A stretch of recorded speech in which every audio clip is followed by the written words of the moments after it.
Larut malam, saat seluruh keluarga tertidur lelap, Eddie terbangun oleh suara aneh. Ia mengira putrinya tersesat lagi. Setelah memanggil beberapa kali, tidak ada jawaban. Saat itu, ia mendengar suara dari studio. Saat membuka pintu, ia terkejut melihat layar TV dan komputer sedang menayangkan rekaman pemilik rumah sebelumnya yang gantung diri. Adi buru-buru mematikan perekam video. Lalu, entah kenapa ia mengambil foto di dinding. Saat ia asyik menatap foto itu, sesosok bayangan sekilas terlihat di halaman belakang. Tetapi ketika ia melihat dengan jelas, bayangan itu menghilang. Karena merasa tidak tenang, ia mengambil tongkat pemukul dan keluar untuk memeriksa. Ia melihat sesuatu bergerak di balik semak-semak. Ketika mendekat, ia menyadari ternyata putranya bersembunyi di sana. Sepertinya putranya mengigau lagi.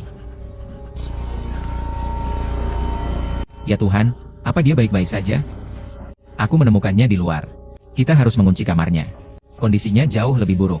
Aku akan menelepon dokter begitu pagi tiba. Setelah mengurus putranya, Eddie bersiap untuk kembali mengambil tongkat pemukul itu.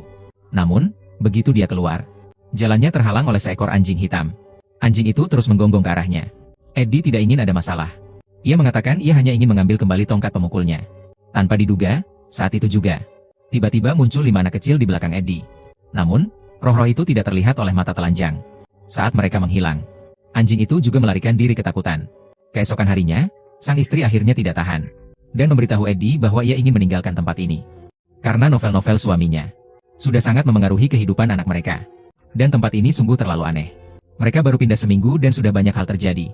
Meskipun tahu bahwa pernah terjadi kasus pembunuhan di sini, Eddie masih belum memilih untuk memberitahu istrinya yang sebenarnya. Karena ia pikir jika ia berhasil memecahkan kasus ini, lalu menuliskannya menjadi novel, kesuksesannya mungkin bisa membawanya kembali ke puncak. Jadi, ia tidak mau melepaskan kisah yang sangat langka ini. Keesokan paginya, wakil kepala polisi datang pagi-pagi sekali, lalu mengirimkan berkas-berkas kasus pembunuhan itu. Ia juga berharap Eddie bisa memberikan petunjuk untuk membantunya segera memecahkan kasus ini. Kemudian, Eddie menceritakan apa yang ia lihat di rekaman video itu kepada wakil sheriff.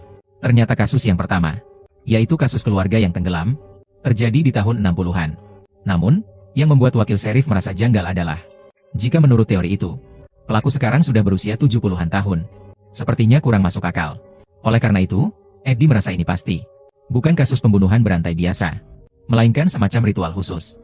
Karena setiap keluarga kehilangan satu anak. Tidak hanya itu, ia juga menemukan sebuah simbol misterius yang muncul di setiap rekaman video. Wakil kepala polisi kemudian teringat seorang profesor yang ahli dalam kejahatan ilmu gaib. Mereka mungkin bisa meminta bantuan profesor itu. Malam itu, Eddie mengeluarkan gulungan kaset terakhir dari kotak.